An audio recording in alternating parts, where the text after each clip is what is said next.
नमस्कार, मी डॉक्टर रोहित भारती. मी आज सहभागी होतोय प्रथम साहित्य प्रकाशन आयोजित डिजिटल मराठी अभिवाचन स्पर्धेमध्ये. आणि या स्पर्धेत मी सादर करतोय स्वप्न विकणारा माणूस ही कथा. लेखक आहेत अशोक कोतवाल. माणसाला स्वप्न बघता आली पाहिजेत.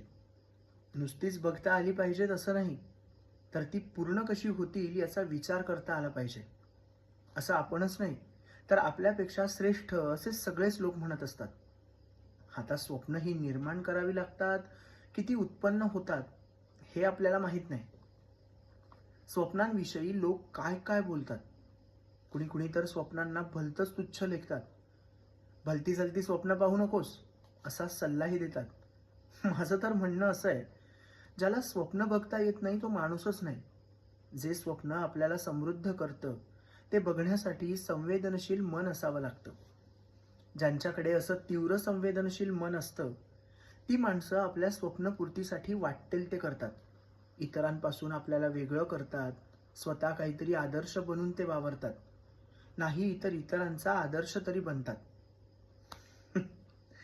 पण अशा संवेदनशीलतेचा अभाव असणारी माणसं अधांतरीच तरंगत राहतात, ना इकडे ना तिकडे. अशी त्यांची अवस्था असते.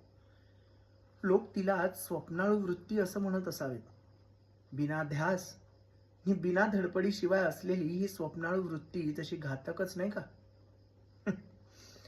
बालपणी आम्हाला स्वप्नांचा खरा अर्थ नाही कळायचा, पण स्वप्न या शब्दाशी आमचा परिचय झालेला होता. रात्री झोपलो म्हणजे आपल्याला झोपेत जे दिसतं ते स्वप्न असतं, आणि ते काही खरं नसतं असं आम्हाला वाटायचं. आमच्या लहानपणी कोण्या एका गावातून एक स्वप्न विकणारा माणूस घोड्यावर बसून आमच्या गावाकडे यायचा. त्याच्या घोड्याचा टबडक टबडक आवाज आला की आम्ही आवाजाच्या दिशेनं धावत जायचो. आमचं आकर्षण घोडा बघणं हे असायचं, पण घोड्यासोबत मिशीतल्या मिशीत हसणाऱ्या त्या माणसालाही बघणं व्हायचं.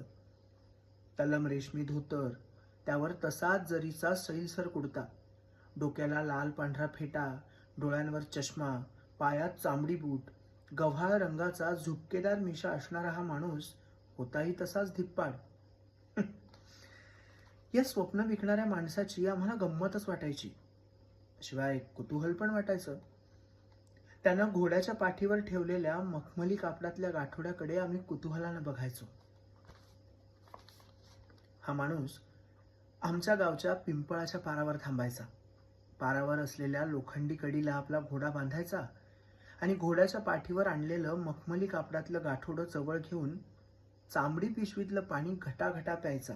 आणि मग ऐटीत झाडाच्या पारावर बसायचा, तेव्हा त्याच्या भोवती माणसांचा गराडा पडे. त्याने आजवर घोड्यावरून खूप प्रवास केलेला होता. कित्येक प्रदेश पाहिले होते, कित्येक डोंगरदऱ्यात उडवल्या होत्या. भिन्न भिन्न स्वभावांची, भिन्न भिन्न संस्कृतींची माणसं पाहिली होती. त्यामुळे त्याच्याकडे बोलण्यासारखं खूप काही असायचं. त्यानं अनुभवलेलं समृद्ध विश्व वेगवेगळ्या किस्सांनी रंगवून आणि फुलवून सांगायचा.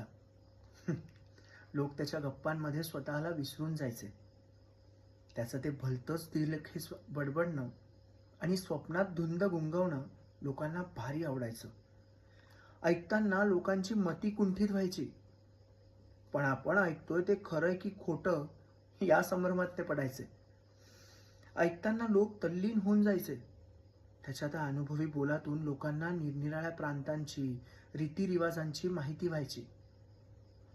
त्यानं वर्णन केलेल्या प्रांतात ते मनानच भटकून येत, जणू काही आपणच स्वप्नात आहोत असं त्यांना वाटत राहायचं. मग बऱ्याच वेळानं ते मखमली कापडात बांधलेलं गाठोडं तो हळूच सोडायचा. त्यात काजू, बदाम, किसमिस, वेलदोडे, सुपारी, खारी, खोबरं वगैरे वगैरे काय काय असायचं. नाही म्हटलं तरी लोक घासाघीस करून छटाक पावशेर विकत घ्यायचेच. कधी कधी त्या गाठोड्यातला खाऊ हा सगळ्या टिंगू मुलांना मुठमुठ वाटायचा. आम्ही त्याच्यावर भलतेच खुश व्हायचो.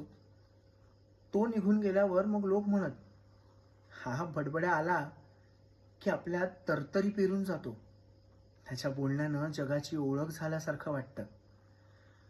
आपलं दुःख काही काळापुरतं का होईना, पण विसरल्यासारखं होतं.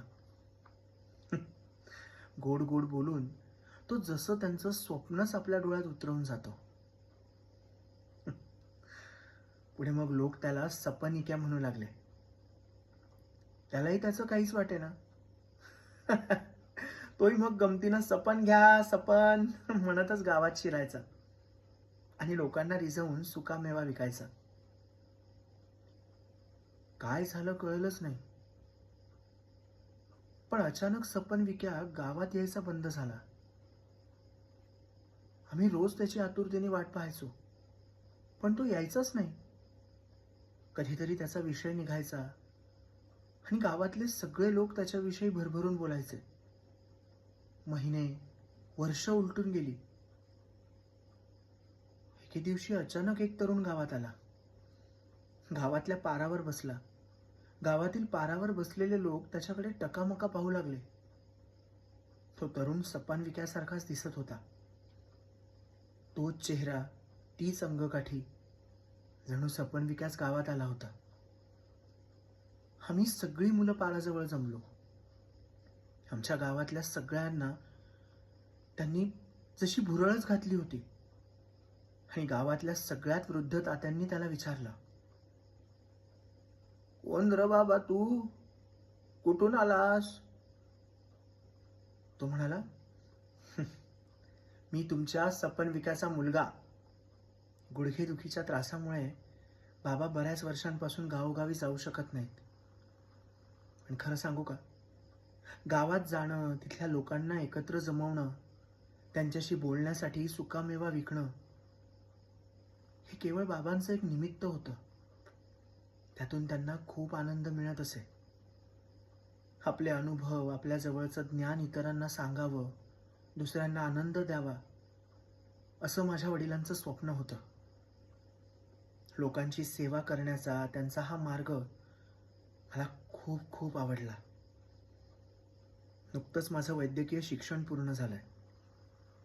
गावोगावी जाऊन वृद्ध आजारी लोकांची सेवा करायची असं मी मनोमन ठरवलंय. आणि बाबांचं हे स्वप्न पूर्ण करण्यासाठीच मी तुमच्या गावी आलोय. त्याचा आवाज, बोलण्याची ढब, हसणं आम्हाला सपन विक्याची तीव्र आठवण करून देत होतं.